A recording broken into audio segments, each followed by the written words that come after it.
People were speaking of how the temple was adorned with precious stones and floating offerings.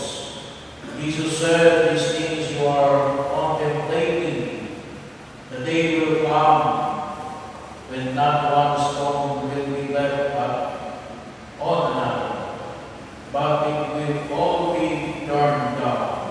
They asked him, "When will this occur, teacher? And what will be the sign it is going to happen?" He said, "Take care not to be misled. Many will come in my name, saying, 'I am He,' and the time is at hand. Do not follow them. Neither must you be perturbed when you hear of wars and insurrections. These things are bound to happen first, but the end does not follow immediately." He said to them further, "Nation will rise against nations, and kingdom against kingdom.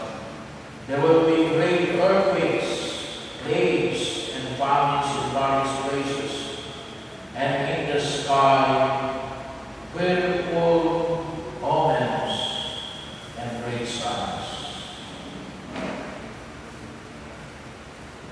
The Gospel of the Lord. Praise the Lord Jesus Christ. Magandang gabi po sa inyong lahat. Isang pagpasalamat sa pagkataon na kung saan ay nakikipagdiriwang tayo ngayon ng misa bilang bahagi ng mga pagpapasalamat sa mga biyaya ng pinagkakaroon po ng kapal. Partikular po sa akin, sa biyaya ng buhay na ipinagkaloob ng buong kapal. So,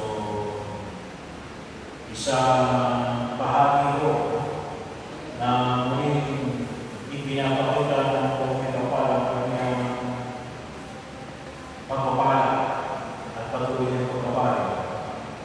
Sabi nga may ilang taon na po kayo pala, sabi ko ay kasing tandaan tayo sis. So, una pakinggan niyo ng nakarang linggo, yung humili ako, una yung linggo, ito malalaman ng ilang taon. So, bahagi rin mo na kung saan ay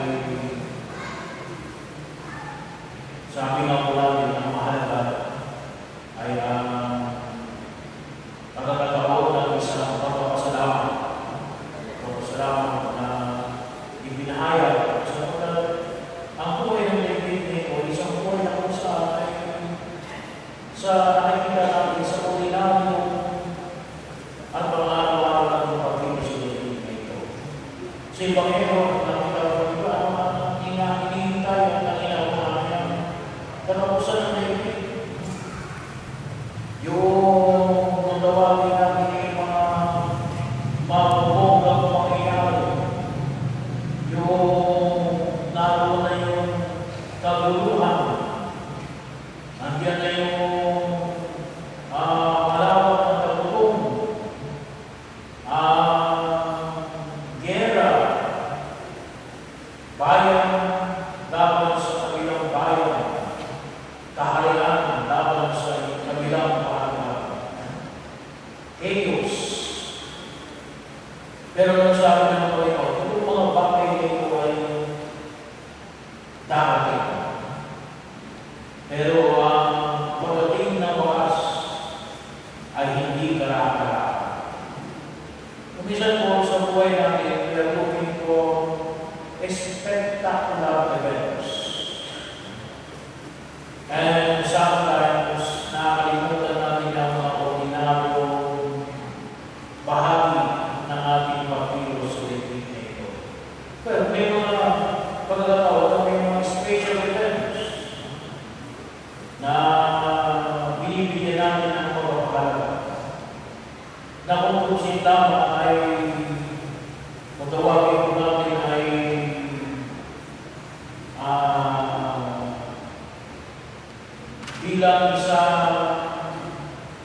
magkataon upang higit na mapagtibay yung mga bagay na kalimitan at ordinaryong nangyayari sa buhay ng tao. So, pero huwag mo maging dahilan na ang tutukan lamang natin ay mga spectacular events at yung ordinaryong mga pangyayari sa buhay natin ay hindi natin mapapansin. Hindi.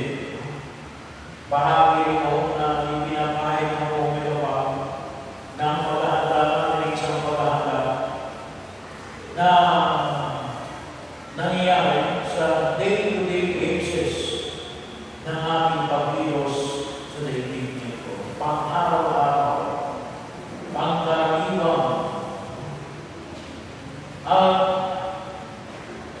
bagamat po sabi na namin kahit pagpasalamat kayo sa biyaya ng buhay ko, ay hindi lamang sa araw na ito, hindi lamang sa araw na nakakaraw, o hindi isang pagpasalamat na kung sa atin kung namin kalimutan, sabi na namin, na kapag nasahay tayo palagi ng pagpasalamat sa Diyos, sa panahon na kung saan ay binibigyan natin ng pagpapahalaga ng mga special event, ay naging bahagi na nila. Ito ay uli natin ng pagkilos. Kasi bakit? Araw-araw na yung pagpasalamat. So hindi extraordinary ang pagpasalamat. Sa mga ordinary natin ginagawa. Ito yung patuloy na pinaalala sa atin ng Panginoon. Kasi baka biyagunin mo spectacular events ay ano sabi ng Panginoon, mag-ingat kayo. Kasi diyan kayo manginila. Diyan kayo manginila. Kapag naghahanap tayo ng exceptional events na kung kusin ay mabigyan natin ng masin na naging dahilan upang yung mga ordinary events ay hindi natin natutunan ng pagkilos natin sa mga araw-araw. So kaya po, ang pagpasalamat sa araw na ito ay hindi extraordinary kung araw-araw natin ginagawa. Kung hindi tayo araw-araw nagpapasalamat sa Diyos, ay siguro ay naging extraordinary lamang yung pagpapasalamat natin ngayon sa araw na ito. Pero sabi na natin ng Panginoon, ito ay mga pagkilos na naman ay tunay na umabay sa atin upang higit natin mapagandaan ang pagdating ng wakas. Sa gitna din po ng pangyayari, sabi na may panahon na tayo ay lumanas na matinding pangyayari sa buhay natin. Yung bagyo, si Yolanda, yung Lindol, ay maging bahagi ng mga kung saan ay lalo tayo magkaroon ng pagpapatibay ng sarili na tayo ay patuloy na ginagabayan ng Panginoon.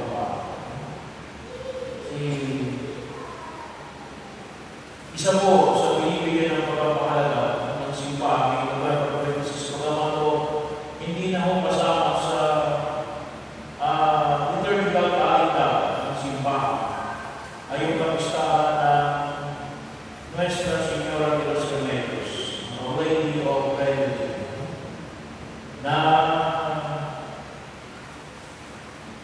pinapaalala sa atin na kinakailangan din tayo masanay tayo na paalalahanan ng mahal na Birhen Maria na anumang sitwasyon na pinagigilangan natin ay may remedyo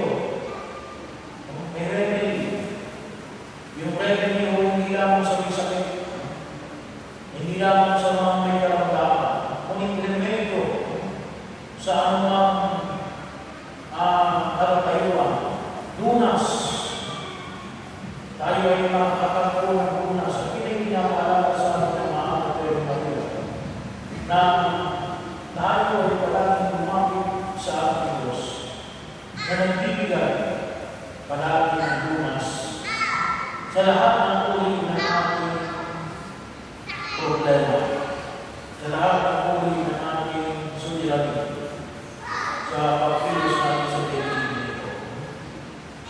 At aking magigulong sa binaw natin ay tuwing Martes na tayo ay humingi ng tulong kay San Martin de Porres para sa pag-aalingan ng aming mga sakit sa katawan. Ang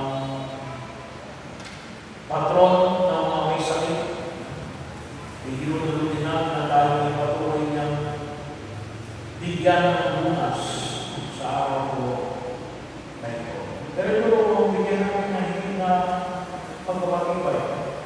Kung maging bahagi mo ng ating pagkita sa daigdig nito, ay pasakay tayo sa ating kalinahan na ang Diyos ay mayroong remedyo sa lahat ng hinaharap nating problema.